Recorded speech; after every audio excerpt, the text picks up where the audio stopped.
the fish we caught today, are a couple months old. So a couple months ago, their parents were about just downstream of Richmond, likely, and had to release sperm and eggs, and hatched in probably mid-September to late September. And then over the past few months, the fish has slowly worked downstream to a little bit downstream of us here, where we caught them today.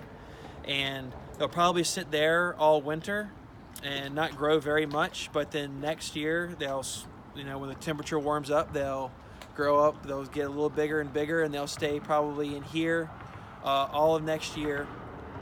But then the next winter, they'll probably go a little further downstream to get into a little bit of brackish water, water with a little bit of saline, a little saline water, and then probably spend the next year. And then when the summer comes in, they'll move back up the James River, and then the next year, or the winter comes down, when they leave the river, they'll probably go out to Chesapeake Bay, and they'll spend the winter there, and then they'll spend the next few years in the lower Chesapeake Bay, and then around age 4 or 5, they'll go out to the ocean, and they'll stay out in the ocean, move around.